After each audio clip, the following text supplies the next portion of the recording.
can the Bucks still win a championship with Giannis Antetokounmpo? It's becoming more and more likely that he does not request a trade, and going into next season, of course, they're going to be paying Dame Lillard $54 million to not even play due to the Achilles tear. They've got some moves to make. Guys like Trent Jr., Brook Lopez, Rollins, Tory Prince, and Jericho Sims are all going to be free agents, all of which were important pieces to their rotation in the playoffs. They do have a ton of cap space, so they're only $10 million over the salary cap. They got $28 million to work with before they even hit the first apron, and $40 million to work with before the second apron. Very limited draft capital, but they can, make some moves there. They can also get the $14 million disabled player exception for Damian Lillard. So yeah, there's some moves they can make. Whatever they do, however, they have to keep this man right here, Giannis, happy, because if they want him to stay long-term, obviously he's got to be playing for a winner. He's the second best player in the league right now, behind Nikola Jokic, in my opinion. Yes, I'd say Giannis and Jokic are still better than SGA. SGA's just got a crazy good team around him. No disrespect, though, he's still good, but Giannis just put up 30, 12, and 6 on 60% shooting from the field to go with 2.2 stocks per game, which is ridiculous. If he could hit a free throw, he'd be averaging like 34, 35 points a game. He's still a fantastic defender, going up and getting this at the apex, and really there's nothing he can't do other than shoot on a basketball court. And I know that's a big piece there, but he's 6'11" with a 7'3" wingspan, and coming downhill, nobody on earth wants to step in front of him. Not even Beef Stew, because he's so powerful getting to the rim. During the playoffs this year, he had to put the team on his back because, of course, no Dame Lillard. He averaged 33 points a game and 16 rebounds with 6.5 assists per game in 38 minutes a night. A ridiculous stat line. And yeah, they've got to get him some help because they lost in 5. Looking at the money aspect of things, we already talked about this. They're about $10 million over the salary cap, but they have $28 million in first apron room and $40 million in second apron room. You want to stay under that second apron. These are all their free agents with Rollins, Trent Jr., Jericho Sims, Tory Prince, and Brook Lopez. We'll talk about Brook Lopez first, and I think we've seen the last of Brook Lopez in Milwaukee. He's going to be 37 years old next year and command a pretty good contract, so I don't see why you keep him around. Yes, he's been great. He helped bring a championship to Milwaukee. He averaged 13 and 5 last year with about 2 assists and 2 blocks per game while shooting 51% from the field and 37% from 3. So he's going to command a market in free agency, and he's actually going to be one of the better centers on the open market. So it's probably time to move on. You probably can't pay him. During the playoffs, he only averaged 5 points and 1.6 rebounds. Pretty much got played off the court, only being able to be out there for about 15 minutes a game. His efficiency was not great. So like I'm saying, yeah, he's probably gone. We've probably seen the last of Splash Mountain in Milwaukee. Now, a guy I think they need to keep is Trent Jr., and he probably earned himself a little bit of money during this playoff run. He went from playing on a minimum contract to now he's probably going to be a little bit richer. During the regular season, he averaged 11 points, 2.3 rebounds, 1.2 assists, and a steal while playing 25 minutes per game. And he's a solid defender, good shooter. That's really what he's been in the league for, but was his 3-and-D abilities. 43% shooting from the field, not great, but 41% from 3 will definitely take that. It's because such a large piece of his shot diet is from beyond the three-point line. In the playoffs, he leveled up. He averaged 19, 2.5, and 2 on 52% shooting from the field, 50% from 3, about 9 attempts a game. He's probably projected around a 2-year, $20 million contract, although that could go up a little bit. That's from Reddit, so it's not the greatest source in the world.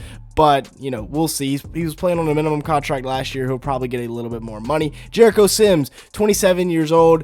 I think you got to keep. He was pretty much better than Brook Lopez in the playoffs. You got to keep him around, making plays off the short roll here in the playoffs. Yes, he only averaged 2.8 points and 4 rebounds, but he only played 10 minutes a game. Compare that to Brook, and he had a bigger impact. And this is why he's able to switch out and aggressively pressure the ball on ball screens. He's a great backup center to have because, as you can see right here, he just shadows Dante Exum, meets him at the apex, and sends it back and gets the Bucks a possession. He will probably be around on a cheap deal if they can get him. If they can get him, Trent Jr., Tory Prince, and Rollins back, it'd be a solid re-signing period for the Bucks. Rollins here, he didn't have the best regular season in the world, still only averaged 6.2 points, 2 rebounds, and 2 assists in 16 minutes. And by no means are these, franchise-altering moves, but these are good depth pieces that they can get back, that they can continue to grow and develop. Rollins without Damian Lillard was really good last year, to be honest. He shot 49% from the field and 41% from three on the season.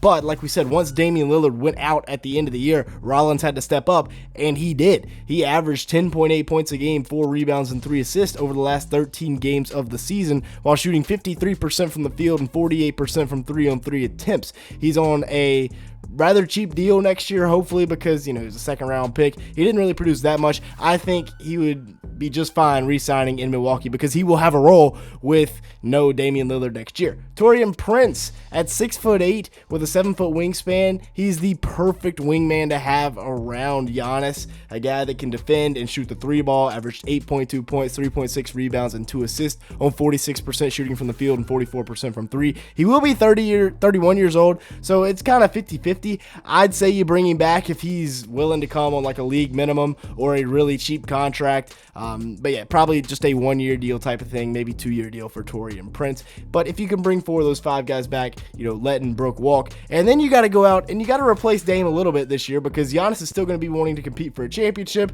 The best shot creator on the open market this year is going to be DAngelo Russell. Don't call me crazy. He's no Dame Lillard, obviously. You're not asking him to be Dame Lillard. And I know he only averaged 12.6 points and 5 assists this year on horrific shooting splits. But before you laugh at me and go leave a mean comment, he's the best available. There really is nobody else in the open market this year unless they wanted to throw money at a restricted free agent, but they don't have money to do that. In 23-24, he averaged 18 points and 6.5 assists on 46% shooting from the field, 42% from 3. You're going to have to hope he channels into that and, you know, give him a break. He got traded midseason last year. It's kind of rocky going back to Brooklyn where they weren't really trying to win basketball games. And if you don't want D'Lo, then look at this list of the unrestricted free agents this year and tell me who is going to move the needle more than DAngelo Russell? Because there's nobody there. In a perfect world, and that's why this video is called The Perfect Offseason for the Milwaukee Bucks, you could go out and get Coby White, who you might be thinking, why in the world would the Bulls trade Coby White? He is literally one of their 2 young pieces on this roster. Well, he's on a 1-year deal worth about $12 million, and I think they're going to have to choose between Josh Giddey and Coby White because the maximum extension that the Bulls can offer Coby White is a 4-year, $81 million deal. And he's going to hit unrestricted free agency because in no world will he take that contract when he can go out in the open market and get $25 to $30 million a year. He averaged 20.4 points, 4.5 assists, and 3.7 rebounds last year on good enough shooting splits. And like I said, he's going to be commanding 25 to 30 million on the open market next year, maybe even more than that because he is a pretty solid starting point guard, more than solid starting point guard based off the numbers that he put up over the last 2 years. So if you can somehow swing a deal for Coby White, I don't know what you would throw out there, but if this could be your lineup next year, you can still be competitive. If Kyle Kuzma plays like Kyle Kuzma instead of Carl Kuzma, and Gary Trent Jr. shows you a little bit of what he did in the playoffs last year, this could be a decent lineup, and it's somewhat realistic, although the Coby White stuff, you know, it's kind of iffy there. The bench would be not great. You're going to have to upgrade this bench. AJ Green, Bobby Portis, solid. Kevin Porter Jr. showed he was decent down the stretch. You got to go get a backup 3. You still have Tyler Smith, and Pat Connaughton's on a $9 million player option, so if he can take one for the team and decline that, give you $9 million more to work with, but I doubt he does that. With that being said, that's going to be it for today's video. Y'all let me know your thoughts down in the comment section below. Who do you want the Bucks to go get? Do you think Coby White will be a Buck next year? I doubt it, but in a perfect world, he is. With that being said, thanks so much for watching today's video.